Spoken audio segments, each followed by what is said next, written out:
Welcome to FMH InsureCast, a podcast created by Farmers Mutual Hail designed to deliver expertise and insights from trusted FMH team members and industry experts. Each new episode will dive into new products, industry updates, and innovative solutions. Let's get to today's topic. Hi, everybody. Dave DeCap here, and welcome back to another FMH InsureCast. As we record here today is September 8th. We've just released our MCO discussion just several days ago, and I teased a little bit that the Reconciliation Act, or the One Big Beautiful Bill Act, probably needed its own discussion. So here we are. For those that remember, Ken Ripley and I interviewed Tom Sell of Combest and Sell and of SEPA. We interviewed him about 2 months ago, and that was just before the passage of the OBBA, which is your acronym. I'm going to probably call it OB3 for expediency's sake. Plus OB3 rings a little bit better. But think of this discussion this discussion as a follow-up to that interview. Now that the bill passed, and that was on July 4th, I'm sure everybody is aware. And as with all legislation, it takes some time for things to settle out into how the components of the law are actually executed. And as we know, there's a lot in there. So there's a lot to really translate and execute, and how are we going to actually roll some of these things out. And as for an act this significant, as you might imagine, there's a lot of discussion on impact, and quite frankly, there's a lot of confusion, let alone just with the name, right? So there's OB3, the Reconciliation Act, that type of thing. So there has been a lot of conversation out in the countryside, in the field, even here amongst all of the folks at FMH. So with that, I have just the guy that can sort everything out for us and answer all of our pending questions, right? My frequent co-conspirator, Ken Ripley. Ken's our North Regional Sales Manager from Minnesota. Hello, Ken. Good day. Depends on what time of the day you're listening to Exactly. this. Good morning, good afternoon, good night. Yeah. And you're out there living this every day. You've got, you're preparing your team to talk about it because agents have a lot of questions. You're a farmer yourself, as we frequently say, so you're looking at it from that perspective as well. So I thought you were just the perfect person to, plus you're very knowledgeable about all this, so you're the perfect person to have here to kind of translate, given that you've been talking about this so much, to translate it for our broader podcast audience. So yeah, Tag, you're it. looking forward to it, because it's there's no question. The great news, and probably the first thing to lead off with, is there's a lot of farmer-friendly changes between the reconciliation and then some items that have come out of that for the crop insurance industry. So this is exciting and fun. Especially when I put both of my hats on. It's fun from the crop insurance side, but it's also a big win for producers, which we appreciate. Yeah, absolutely. Well, especially in times that we find ourselves in, right? The current times we're in right now, exactly. Yeah. So, given that, let's get rolling. This is another episode, by the way, where we'll be using some visuals, especially with the complexity of some of the things we're talking about. Ken's going to run through a PowerPoint while he talks, and we have a discussion about it. So for those of you that are that are listening to this podcast, just know that YouTube will be available where you can follow along with some of these topics that we're going to be going through. And before we jump into the material, though, burning question I have, because we hadn't had a chance to chat too much before this, is what is the biggest thing on people's minds? I mean, there's a lot in here, but what's the kind of the one thing that raises above all the rest that you're getting asked? That's a great question. And there's probably, I don't know if I can nail it down to one thing, because it depends on the audience. Talking to, farmer friends of mine, hey, what's happened with our safety net, to agents, what's going to be the products that are in play for the coming year. And there's some significant changes on some of the support, the subsidies on those that will definitely change the landscape for the 2026 crop year. So I don't know if I can have a one favorite, because it's probably the most encompassing changes we've had from all sides for producers, which is what makes it most exciting. Yeah. Oh, for sure. And plus the geography that you cover just in your region, let alone the other regions that we have that you interact with as well. It's just got to be significantly different, just depending on where you're at and what types of crops that we're talking about and that type of thing. Absolutely. Yeah. Because there's needs across the whole nation. So my region goes from Wisconsin to the West Coast, and I've been out to Idaho and areas in the West as well. And it doesn't matter where I'm at, the same concerns and needs are in all areas. So, so perfect timing with some of these changes. Yeah. Okay, cool. Well, let's dive in, and I would just say, take it away, Ken, and let's run through some of these slides and the conversations you're having out in the field. So just from a visual standpoint, so like Dave said, the name of this reconciliation package is the One Big Beautiful Act, which I like the OB3. That's a great way. That's a lot easier to say. Less syllables, less syllables anyway, right? So what we're going to do is we're going to kind of break it down to several categories. First, we're going to start with some of the crop insurance changes. Then how do those supplement in with some of the FSA? And we'll end with kind of a recapping of some of the changes that are coming out of the FSA office for us. So with that, let's talk first about our area-based and supplemental changes, which were definitely significant with this. In the OB3, there was actually a change for SCO to go to a 90% coverage level. And one of the big things that also came along with that is the subsidy changes. The OB3 went from a 65% subsidy up to 80, but as you can see, RMA made the decision to not just have it be tied to SCO. They had brought in all of our other area plans. So our ECO, our new MCO that you just spoke with on a prior cast, for those folks that are on the coast, the HIPWE, and then the fire in the smoke areas, the FIPWE. FIPWE, that's right. So acronyms, we're drowning in acronyms. Yeah, exactly. So all these area plans went from a 65 to an 80. So that's significant because that just makes the decisions for farmers that much easier. When I first came with the changes, we thought SCO was only going to have an 80. That was going to really change the landscape. Do I stay with an ECO that's at a 65? Well, now that all these products became an 80, really has an impact for that. You bet. But like I kind of jumped ahead on my slide, one of the big things that came out of the OB3 was SCO went from an 86% coverage level up to 90. And one of the concerns we had from the crop insurance industry is, okay, that overlaps with ECO. What are we going to do? Well, I have to give the RMA, pat on the back. They came up with a great solution because they're going to kick the can for a year on making that change. And by changing the subsidy on ECO up to 80%, a producer, if they just want a 90, can take the ECO 90 to 86 and then have SCO 86 down for the 26 crop year to keep our 80% subsidy on either a 90 band or a 95 band. And MCO, the new product, also had that makeup to begin with. So very exciting there. And I think we're going to see a major change in our buying habits for this coming year because of this product. That really makes me want to dive into that.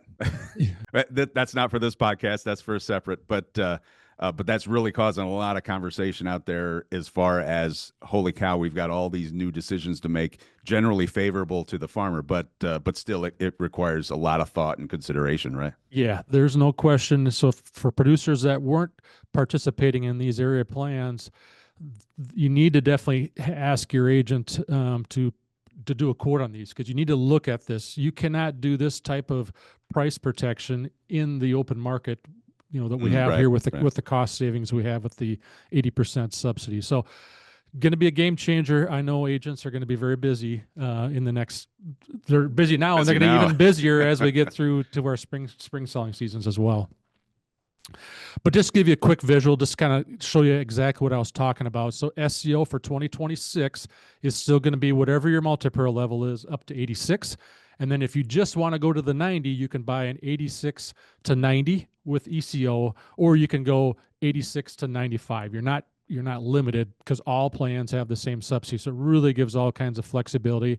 And you don't have to take SCO. You can still leave a gap like we did in the past in prior years. So it's not a mandatory to have that gap filled in. But at a 80% subsidy, if you're leaving gap in the past, it's worth doing the pricing on it because it's going to be very affordable coverage for that gap coverage. Yeah, and that was I know a big question out there that it was assumed but just got resolved is the subsidy level different from 86 to 90 versus 90 to 95? Yeah, and it's the same, correct? It's the same. Yeah. For all those. So that really makes it easier for agents and producers. One other thing that was part of the OB3 was they took away the requirement. If you wanted to buy SCO, you had to have signed up at FSA for PLC. So now, as you can see on our slide here, Ark County or PLC will allow you to have the SCO offering through your crop agent, which is awesome. So now it's not, okay, which decision do I make? What's my crystal ball times 2? Because I'm Right. trying to make a decision on what's the right product plus, what's going to be the right program at FSA. So that's exciting that it's, hey, each decision are not tied to one another, which as from the crop insurance side, we're very excited about that. Some other great things that came out of the OB3 were some changes to the subsidy levels. So our optional and basic units, depending on which level, as you can kind of see here in the middle of this slide, our lower levels got a 5% increase in subsidy, and our higher levels got a 3% increase. And then once that came out here with the RMA bulletin here a few weeks ago, they also came out and increased the subsidy on enterprise units. So our 75 went to an 80% subsidized, and then 80 went to 0.71, and 85 went to 56%. So great changes there to help with that package. And the final thing that changed from a support standpoint is a coverage level on whole farm did go up to 90%. So those producers are buying whole farm, you have 5% more liability available to you. Yeah, and that's something that I don't want to say gets lost, because people are really heavily considering this, but it's just another one of those things, generally positive again for the producer, but that you really need to put your package together, look at all the options to review, correct? Yes, yeah. So I mean, just the subsidy changes on the optional units may make some producers say, okay, I want to have optional all the way down versus just going to enterprise because of the cost savings. Now, hey, it's every package is the right package if it fits your farm the best. So there's no right or wrong. Yeah, even that varies significantly geographically, right? Correct. Eastern Nebraska versus Western Iowa versus Southern Illinois, 100%. So yep. One other big change that came from the RMA is we've increased for beginning farmer rancher BFR is what we coined it here in the crop insurance industry, is increased from a 5-year window to now 10 years, and they increased the subsidy percentages. So it's not 15%, it's 15 points of subsidy. So if you were buying like we just talked about, an 80% subsidized ECO policy, you get an additional 15. So you'd have 95% subsidy on the beginning if you're a BFR. So that's somebody that's farm first time, and they now have 10 years of eligibility. We also got clarification too. So if you have been in BFR and let's say you timed out, let's say you're in year 7 of your farming career, you're not going to have to fill out an application. We just got clarification on that from the NCIS saying, hey, we're going to be able to reenact all these. The only people that need to sign applications are the ones that are getting into it for the first time. So if you've timed out, you still would have the years remaining. Now it doesn't cover your 2025 crop year. This is 26 forward. So just keep in mind that nothing's going to change for 25, but it will increase or go back to your 10% on your remaining years if you did time out. But exciting change. Well, and you made a really good point right at the beginning of that portion, is saying it's 15 extra points. Yes. Not just 15 additional percent off of the current subsidy, right? Correct. And so that's the 80 to 95 is a big example, and it really impacts the premium. Well, and the BFR program is such a great program, for producers trying to get in, because you get these subsidies, you don't have the admin fees, and one of the things I think is really awesome for these producers is if you have the opportunity to expand your operation and pick up some ground, you're not required to have been part of that organization that had the ground you're renting. You can take their history. So you can have 10 years of history with having no involvement in their operation. That is a very positive thing to get somebody that's, starting. I know when I started, the cash flow, things are tight when you're starting out. I mean, obviously your family or whoever's supporting you, but boy, having that help where you have a good crop insurance base it's huge. So great program to begin with, just made even better. Yeah. All right, so those are the crop insurance big things. Now we want to kind of switch to what are our FSA program changes, because these are significant for producers as well. But before we do that, I kind of want to recap some of the things that came out of the disaster programs that we had. So back when we had Tom Sell on, we were talking about a little bit ago, we talked about the ECAP program. And As- SDRP. And Yeah. SGRP, Yeah. yep, and we'll be covering those in the next Yep. slides here too. So the ECAP program was that price support program that came out. The good news is this, as of the end of August, we're right at about $8 billion according to their dashboard as far as recapping the funds. So when we got paid the first time, there was a 85%, so it was a 15% Right. reduction. Because we're below our $10 billion of funding, we're fully expecting to get that remaining 15% coming. You know, word is that potentially here in the next week, or for sure this month, there'll be some announcement out of those additional funds coming from that program. So more to come here in the next month. A little bit on the SDRP program, like you were saying, Dave. That program, we're still in our stage one. So if you remember from that prior podcast, we had 2 stages to SDRP. Stage 1 opened July 10th, and is still actively going. They actually kicked back the start of stage 2 because when this first came out, they're planning to do here next week. September, right? September Yeah. 15th was kind of the target date. They've now pushed that out to October. As of the end of August, there's been $4.76 billion paid out on this, of this roughly $16 billion that's set aside for this program. So what that means is stage 2, again, is for producers that didn't have a loss on crop insurance.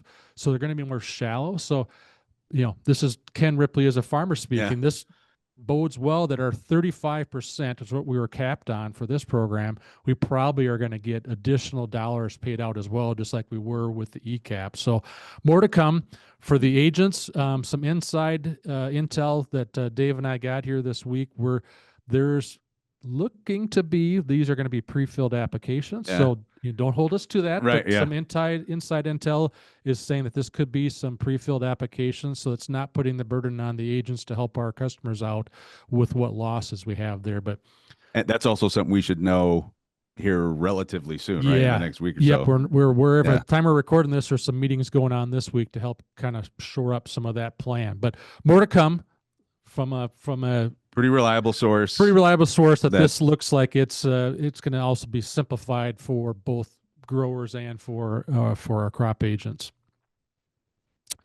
All right, now let's dive into what were the actual farm program safety changes that took place with the One Big Beautiful Act. So one of the key ones, and this hasn't really got a lot of attention, but this is big, especially when we get into areas like my region where we have a lot of non-program crops.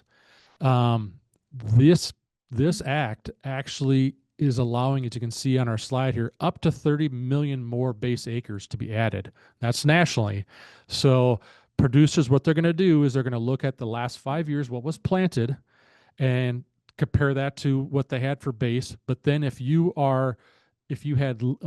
they're also going to add in 15% of their total acres, or a 5-year average of the non-covered commodities. So that's going to be your non-program crops. So essentially, we're going to bump up base of program crops. So I'm not saying that we're going to add base to program crops, because that's not the case.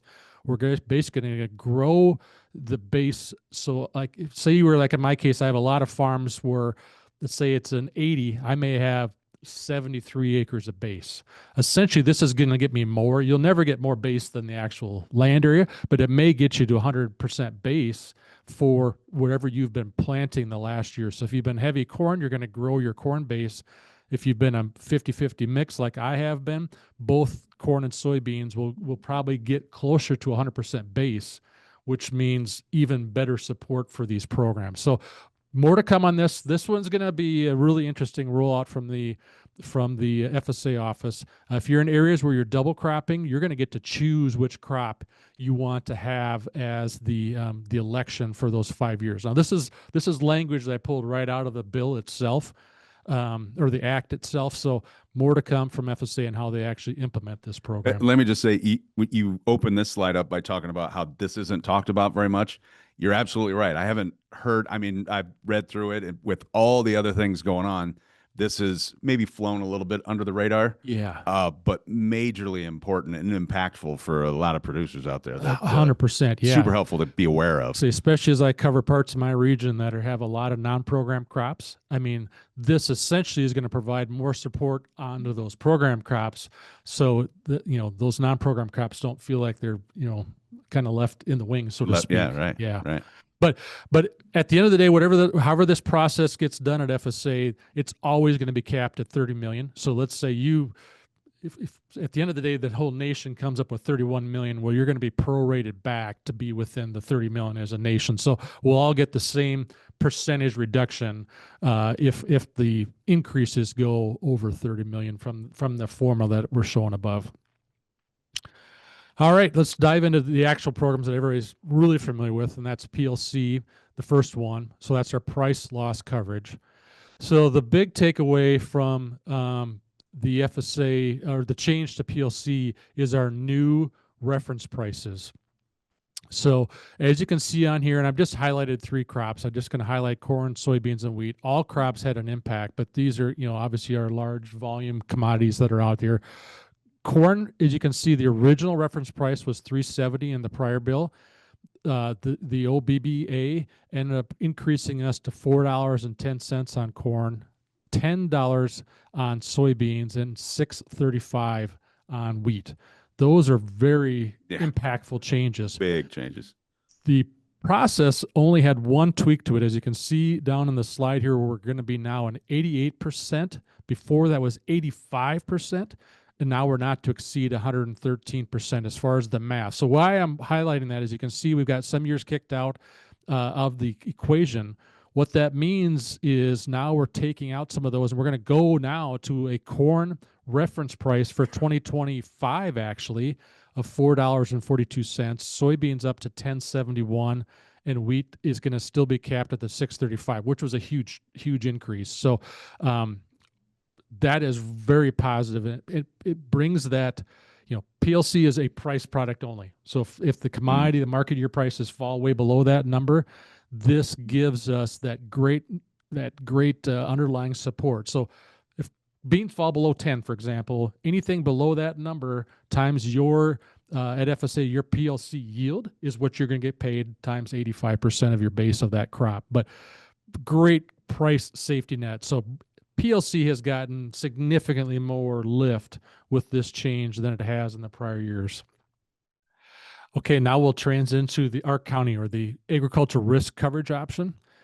One of the big things that changed here that I really want to point out is, keep in mind with ARC County, the crop year. So if we look at the 2019 to 2020 crop year, anytime that the market year average price comes in below the current reference prices that we just went through for PLC, for example, that 356 is now being replaced by 442. We now have a new floor in there for what the lowest these prices can go. So that math, what that ends up doing for us, we didn't get quite as much of a bump on the ARC County prices because our 5 years, our low years were getting kicked out already. But for example, corn is still going to be at 503. Soybeans is going to have a market year average Olympic price of $12.17. Wheat's the one that got a little bit of a bump here. We're now up to $6.98 for our county. So that's a big win. Gives us a really nice price floor looking back at those prior 5 years on that product. But let's take a look at how that impacts from a revenue standpoint. So just like revenue protection, we take what is our 5-year historical yields that are trended times our the prices we just talked about to give us our guarantee. The big impact for ARC County is now we're going to have a 90% trigger, just like in the past, ARC County was 86%. This now moves up to 90, and the payment is going from 10% of that benchmark revenue up to 12% of that benchmark revenue. So that's a big help. It actually gives ARC, you'll see here in a couple slides, it gives ARC maybe a lift up above PLC for even the 25-year, but Well, that's so. I was actually even writing a question down here because you divorce the decision between SCO and ARC. You have the changes to PLC. You have the changes to ARC County, And how does that impact, like what's the early indications of how that impacts the buying decision? And the answer is going to be different everywhere, right? But, yeah, it's really going to come down to at FSA what type of a floor do you want? I mean, do you want it to be where it's not impacted by how the county actually yields, or do you just want a price because those prices are high? So that's where the PLC is going to give us that piece. yeah. But do you want to, because we're a 503, for example, on corn versus a 442, obviously corn has a little bit of lift, but if you're in a county that's, what is going to happen with our yields? You maybe want to have a price floor versus a yield and price floor. Yeah. So I wish I had that crystal ball. Yeah, there is no crystal ball. That's it just underscores why. And you continue to reference this, and I think it's really smart, is you have to really think through your individual situation. There's not going to be a one size fits all. Correct. And the size that we have now has increased, and we've gotten, maybe some better options to choose from, but you still have multiple options. And it just becomes critical to really think through your individual decisions, right? Exactly. Yeah. It's, like I mentioned at the start here, these changes have really given farmers unbelievable safety nets, that sometimes, and I'm as guilty as well, that we forget about what these do in addition to our crop insurance coverage. So, right. It's comforting to know we've got this type of a support in place. So one thing that did come out of the OB3 is, we decoupled ARC and PLC from SCO, but what they also made a change for 2025 and just 2025 only, we're going to get paid, producers are going to get paid the greater of either the ARC payment or the PLC payment, regardless of what you signed up for. That way, because of these program changes, producers maybe would have made a different election, they're going to automatically give you the better of the two for whatever your county ends up being. And in the next slides, I'll show a little bit of how are things looking. Mm-hmm. I'm going to use my county, and my county may not be, universal for the nation, but I'll show you kind of where things are sitting right now.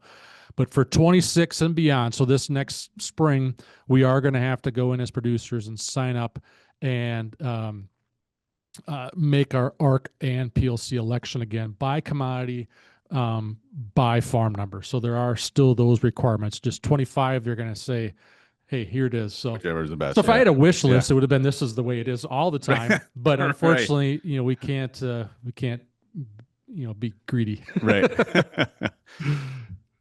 All right. So one reason I'm showing this out here, this is the market year average. Just remember that, all of the programs that are driven at FSA are driven on market year average. So the 2024 crop year just finished up its discovery here in August for what was, because it goes September 1st through August is the price discovery. So we just finished up the price for the 2024 year, and 2025 year is just beginning right now. So these are some of the numbers that we have right now for our 24 and 25. And the only reason I highlight those is my next slides, I'm going to be using what USDA is predicting for 2025 prices. So like on here, corn, we're at 390 and soybeans at 1010. Those are going to be coming into play here with my next slide, showing how are the two programs comparing to each other. So with that, let's get right to the meat here. Yeah. Which is going to be better for 25, ARC or PLC? Again, this is estimates, crystal ball, because again, a major component of our county is what is the county yield. So if I plugged in here on the top, this is Faribault County, Minnesota, where I'm from. I plugged in here on the top the RMA's expected county yield as the county yield, because I don't know. Crops look really good in our county. There's been some yield tours done in the area that maybe have a number lower than this. So I don't know where this is going to land, but let's just use the 217.3 is what our county is going to be. So let's just say that is what the final yield would be. If that's the case, and if USDA's price still stays at 390 through the price discovery year, we would get a max payment. So the 133, as you can see from column E here, is a max payment of $133.26. So the estimated payment is maxed out. It would actually be a little bit larger than that, but we're capping it at the 12%. So again, yield and price are all going to drive that. But right now, let's just say that is what the yield's going to be. Contrast that now with the PLC payment. Again, that's going to be that floor 442 minus our 390 that they're expecting. So we're 52 cents shortfall there. The 168 is my farm average for PLC yield. So, producers, if you're looking at this, say, oh man, that's not a very good yield. Keep in mind, when we got our PLC yield set up here back in 2018, I believe was the last time we got a chance to update our yields. They took our 5-year average times 90% times 90%. So my APH is much higher than 168. Right. So don't get confused that your PLC yield is the same as your APH, because I'm a 215 APH and I'm a 168 PLC yield. So that's a big thing to keep in mind. But let's just use that average. So 52 cents times that 168 would be a payment of $87.36. So if all this was finished today, we would still be better off for the 2025 year in my county with the Ark County payment. That's going to be really interesting to see how that plays out throughout the calendar year. So that's corn. And again, we're paid on 85% of our base. So that's where that increase in base is significant too. If we get a little more, that's just more acres that we're getting paid on, since these payments are always capped at 85%. Soybeans kind of paints a very similar picture. So again, I use for the in column F here, the actual yield, I use what our county's expected county yield is for ECO, and that's 61.7 for the 2025 crop year. And I use that 1010 price. If that comes into play, we'd actually not be at a max payment, because maximum payment here in column E would be $94.37. So we're close to a full payment with County Ark. Again, depends on where we come in with yields. Soybeans look really good in our county, and I could see this maybe being a little higher. So we'll see. But on the PLC side, again, our 1071 is our reference price. Take away the estimate of 1010. So we're 61 cents short. Again, my average is 48 for beans on PLC yield. So that would give us $29.28. So again, our county looks to be the winner for, if all things hold true, possibly the winner again. So, and it has a lot to do with those really high elevated prices, where we have our PLC prices are, 1071, where we're over 12 on soybeans. Corn, we're over 5 on corn. All those give the Ark County such a bit of lift. But yeah, so I said a lot of words here, Dave. What's your thoughts on? Yeah, well, my first thought is, actually thank you, because there's so many things in the air. There's so many balls in the air that producers and agents that are supporting the producers, a lot of times even outside of crop insurance responsibilities, that you have to keep in mind when you're making some of these decisions. The way you lay it out is just exceptional, and so I just really appreciate that. And that also allows me to dodge the question of what I'm trying to say. Yeah. But seriously, that continues to go through my mind, because there is so much in play here. And like you say, a lot of it is, if not all of it, is very favorable for growers, but it still really complicates the decision. So having that intelligent discussion on how these things work together is to me just absolutely critical.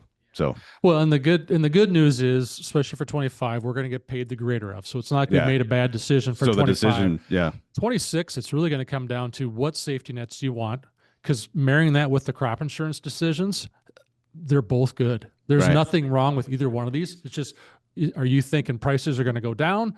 PLC is going to be your friend. If you think prices are going to be stabilized, you may want to go County Ark, because then we're going to get that the county yield, or Ark Individual for that matter too. It's going to give us that that yield component that we don't have with the PLC. So yeah, there's going to be a lot of discussion over the next few months on which is going to be the better for 2026. And to me, it comes back to, not being a farmer myself, but it comes back to, what is your risk tolerance? You know what I mean? So if you decide your risk tolerance is, I just really want to create a price floor, for example, you should be, or you would be happy with that decision, because it's going to be favorable to you anyway, and you're not, regardless if maybe you missed out on, a small additional payment, at least the risk tolerance that you had was taken care of. And the thing that you were most concerned with is addressed. It kind of comes back to that for me of like, what is the thing you're most concerned about? Once you take care of that, then you can make a great decision, confident decision, and just move forward. Yeah. Yeah. Because there's no question, as all producers feel right now, there's so much uncertainty in our markets, with all, tariff components. Oh, sure. Yeah. What are we going to get for this massive, one-time 188 corn yield? Is it going to be that high? Probably not. But I mean, what's going to happen with markets when we have inputs up so much this year? It's like, how do we protect ourselves? Well, these programs, coupled with your crop insurance decision and especially the subsidies that we're gaining with these products, really gives us better safety nets than we've ever had, and that helps me sleep at night. Yeah, there's your bottom line right there, right? It's like, make the best decision you can, be confident in what you're protecting, and then continue to move forward and enlist the expertise of the folks that can help you make those decisions. So that's excellent kind of takeaway. I mean, and my takeaway of all this is like, you could get lost in the numbers and this discounts that, or memorizing exactly how you calculate every single thing. But really, it's how did all these things work together and what is the best decision for my operation? 100%. Yeah. Yeah. And no wrong answers. Yeah. Right. Yeah, exactly. It's helped out by the fact that, some of the changes that we've recently seen are generally, if not universally, favorable for growers, which we love to see, especially in an environment like we're in today. Exactly. Yeah. So, another question I have for you is kind of like, you do such a good job of understanding and delivering this material. What was the biggest surprise as you were putting some of this information together, like either from a farmer perspective or from a crop insurance company employee? Yeah. So one of them, when I first was reading the OB3, was the enhancements to the Ark County, because the reference price got so much press. Hey, we're raising the reference prices on products. That going to a 90 trigger on Ark County and Ark Individual with a 12% payment band, that was probably the biggest wow to me from the FSA programs. Sure. From the crop insurance side, the 80% subsidy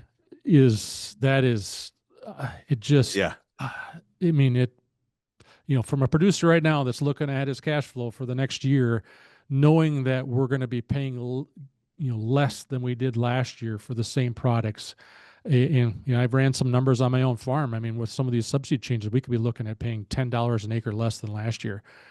Crop insurance may be the only avenue where we're going to see a reduction in our costs for the 2026 crop year. So well said. Yeah. That's encouraging. So lots of great things, very farmer friendly changes with both the RMA and FSA programs. Yeah, that is something that subsidy increase. And sometimes when you're looking at, your individual plan versus the county plans, and you think just generally it's going to allow me to buy up another 5%, or, take SCO now that now it's decoupled from the FSA programs, or making an assumption. This is going to come back to just, make sure you run your individual operations numbers. But just making an assumption isn't the way to go, because it could be significant. Some of the examples I've seen, it could be significantly different than what you would just assume or expect. And with the broad geography, I mean, just that your region alone covers, I'm sure you're seeing that, out to the West Coast, down to through Montana, down through the Dakotas into Minnesota, and all parts between. Yeah, I mean, especially where I'm from, there are a lot of times we have a lot of high end, coverages. 85 is a very prominent. When I get to the western part of my region, it's usually that's not the case. So it's because the rates are higher. It's a hard decision what do I put on? These changes on the subsidy make that ECO election even easier, and supplement the SCO piece. So I'm very thankful for the tools that they've given producers to help protect themselves in this tougher commodity world. So as far as wanting or looking for additional material, right? So we went into, in my mind, the perfect amount of detail here. But when and if there's additional questions, what do you recommend that either producers or agents go to next, I should say? So my go-to, especially if I'm thinking FSA programs, the farmers.gov website has got a lot of great information. You can just type in and then their search ARC, because they have so many things in there. It's hard to find stuff. Yeah. Just type ARC in their search bar and it'll bring up all the information. This spreadsheet you see that was going through the ARC examples, I just took their spreadsheet and customized it to my county. So all that data is out there for producers to get their hands on. It's nothing secretive within the industry. So those are great references. I guarantee you that we'll be talking about this more in coming episodes or agent trainings or things like that, just because it's so critical to make sure everybody understands what's out there. But lots of great resources. Like I say, my favorite one is the farmers.gov from that side for that question. Yeah. Now, and you mentioned it, we're definitely, as FMH, going to be leaning into this as much as we can, certainly, and obviously from the crop insurance side, but as much decision assistance tools, as many things we can put together that are going to help our agents better help their insureds. We're definitely going to be there for that, including more podcasts, more trainings put on by our world-class training team, which would be agent trainings. There's many avenues that we can pursue, and we're looking to do a lot of that right now.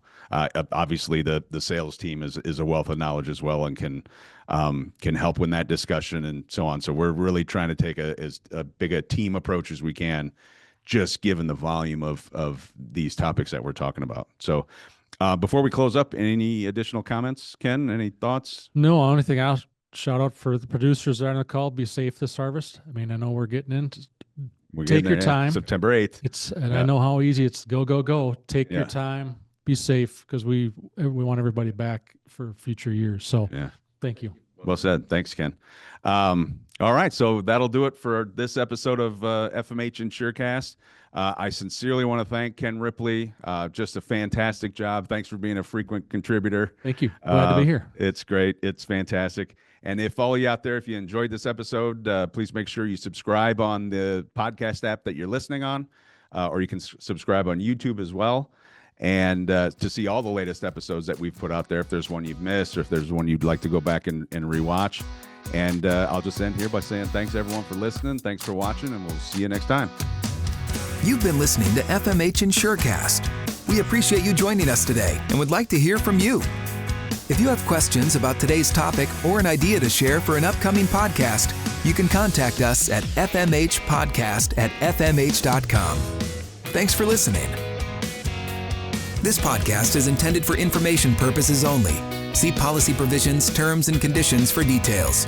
Products underwritten by Farmers Mutual Hail Insurance Company of Iowa and its affiliates, West Des Moines, Iowa. Farmers Mutual Hail is an equal opportunity provider.